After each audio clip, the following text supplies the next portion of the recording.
इस दूसरे भाग में हम पन्ना नंबर 65 पर सुनू रे सखिया यह लोकगीत है।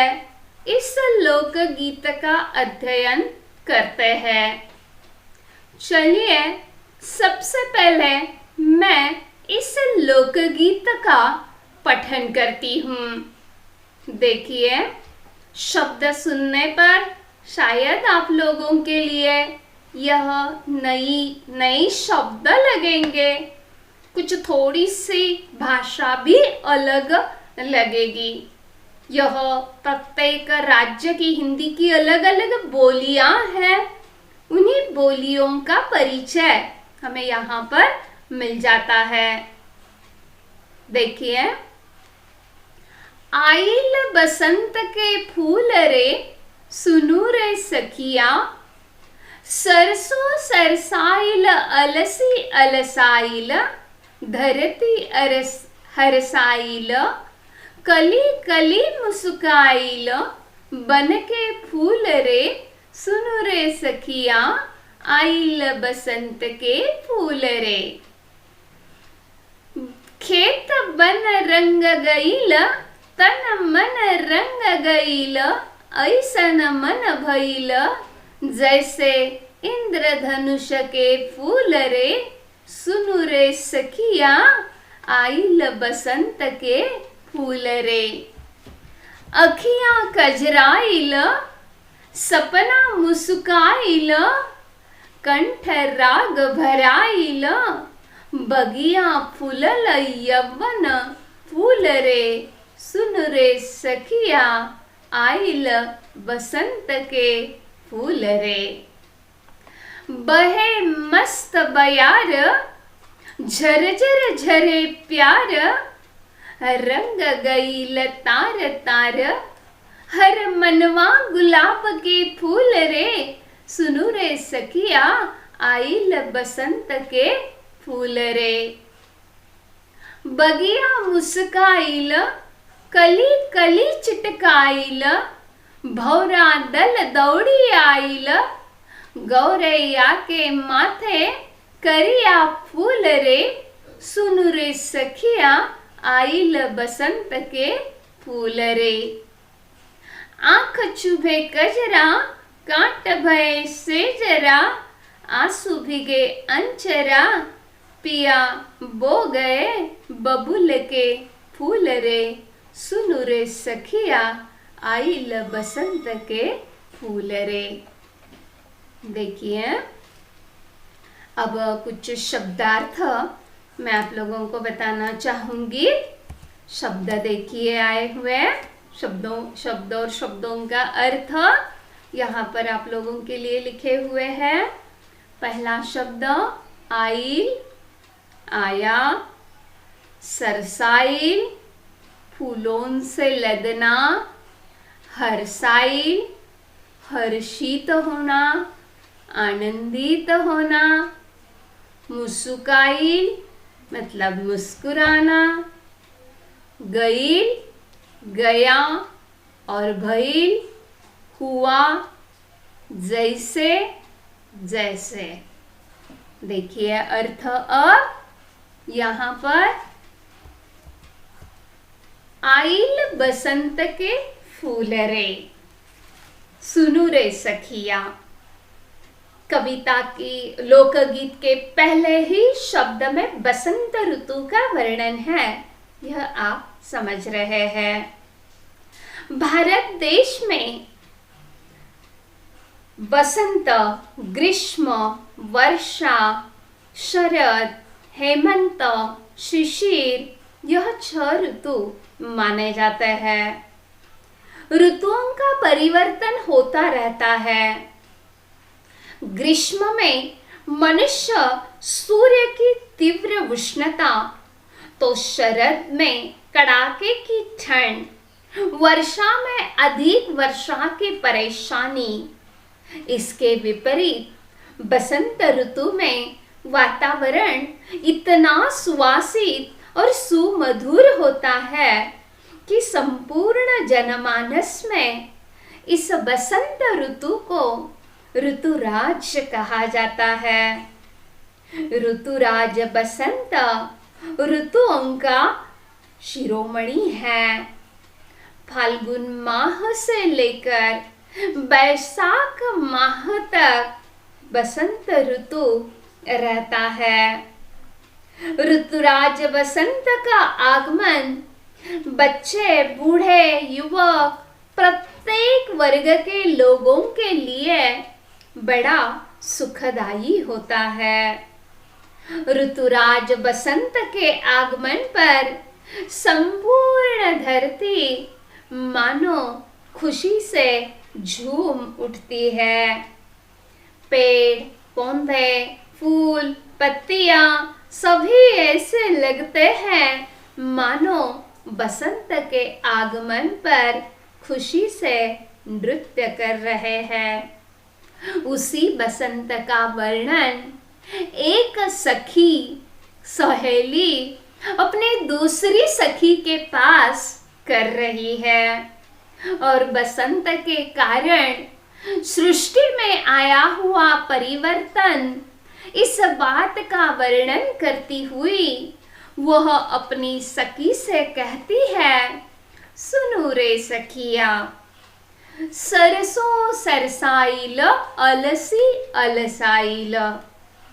सरसों और अलसी, यह दो शब्द आए हैं। अब देखिए, सरसों जिसे मराठी में हम मोहरी कहते हैं, सरसों के फूल मैं यहाँ आप लोगों को दिखा रही हूँ। पीले रंग के सरसों के फूल है।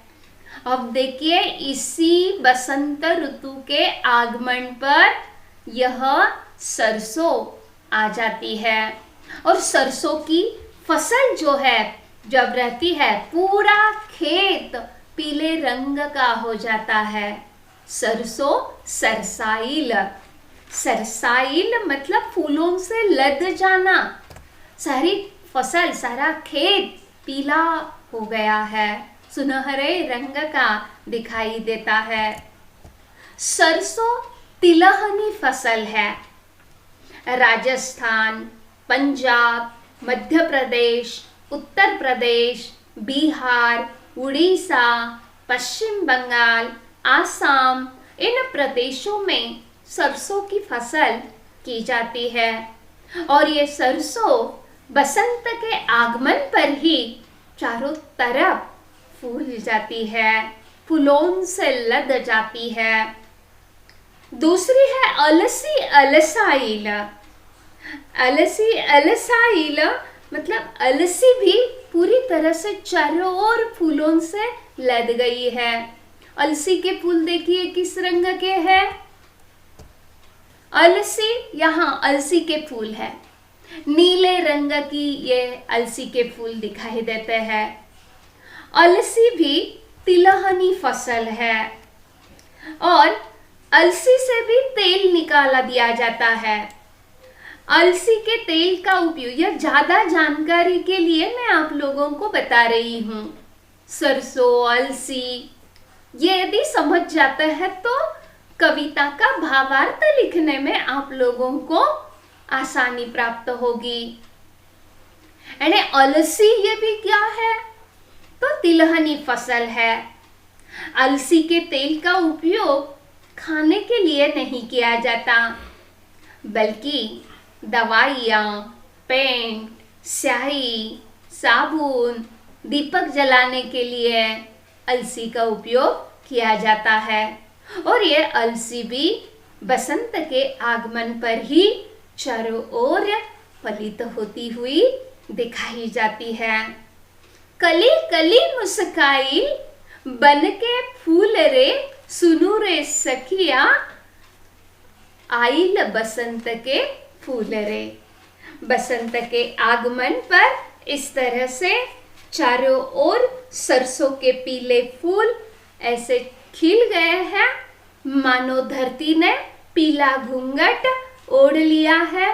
पीली धरती बड़ी सुंदर दिखाई दे रही है और इसी बात का वर्णन नायिका अपनी सखी से कर रही है खेतों में पीली सरसों ऐसी लगती है मानो धरती ने पीले रंग का घूंघट ओढ़ लिया है। और धरती हर्षाई, हर्षाई मतलब खुशी से झूम उठना, आनंदित होना। चारों ओर फूल खिलने के कारण धरती भी कैसी है, तो खुशी से वह भी हर्षित हो गई है, आनंदित हो गई है और चारों ओर खुशी का माहौल दिखाई दे रहा है।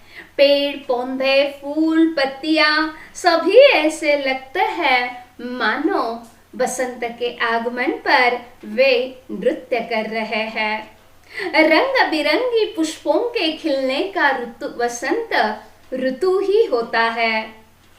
और इस प्रकार खेत बन रंग गईल, तन मन रंग गईल, ऐसन मन भइल, जैसे इंद्रधनुष के फूल रे, सुन रे सखिया आइल बसंत के फूल रे। अने हर प्रकार के अलग अलग फूल इस बसंत के आगमन पर खिल जाते हैं। केतकी, गुलाब, जूही, चंपा, चमेली, हर कली कली फूल फूल बनकर मुस्कुराने लगती है। वन, उपवन, गली, गांव, घर सभी ओर बसंत ऋतु की छटा देखती ही बनती है। धरती का सारा वातावरण तन और मन को प्रफुल्लित करता है। तन मन रंग गईल। होली और वैसे सारा वातावरण इतना खुश होता है। आप लोगों को पता है कि चैत और बैसाख ये 2 माह अनेक तीज त्योहारों के भी यह दिन रहते हैं। होली, रामनवमी, बैसाखी इसी बसंत ऋतु में ही आ जाती है। इन सभी त्योहारों में सभी लोग अपना सारा वैमनस्य भूलकर एक दूसरे के गले भी लगते हैं। इसी वातावरण में आप लोगों को पता है कि चैत और बैसाख मास में ही विवाह भी अधिक संपन्न हो जाते हैं। बसंत ऋतु मिलन की ऋतु भी कहलाती है। जैसे और इतने फूल सुंदर हो लगते हैं चारों ओर। ये सारे फूल कैसे लगते हैं, तो जैसे इंद्रधनुष के फूल रे, सुन रे सखिया आइल बसंत के फूल रे। देखिए बसंत के आगमन पर इंद्रधनुष रूपी फूल कैसे दिखाई देते हैं, इस बात का बताने के लिए उत्तराखंड की वैली ऑफ फ्लावर्स का एक चित्र मैं आपके सामने रख रही हूँ। ऐसा नजारा देखने पर किस तरह से तन मन रंग भइल हो जाता है, इस बात का एहसास आप लोगों को हो जाएगा। सर्दी की विदाई और गर्मी के आगमन का संदेश है बसंत। जीवन का, प्रेम का, सृजन का परिवेश रचता हुआ चुपके से आता है यह मौसम वसंत। सूखे पत्तों का झरना और नई कोपले आने का वक्त। पलाश, सरसों, महुआ और नीम के फूलने का मौसम भी यही बसंत ऋतु है। इस तरह से इस दूसरे भाग में हम लोगों ने बसंत ऋतु का वर्णन और बसंत के आगमन पर इंद्रधनुष रूपी चारों ओर फूल तथा सरसों और अलसी के फसल के कारण धरती का सुंदर माहौल कैसे हुआ है, एक सखी दूसरे सखी से किस तरह से इस सुंदरता का वर्णन करती है, यह देख लिया। अब तीसरे भाग में बची हुई शेष बातें हम देख लेते हैं।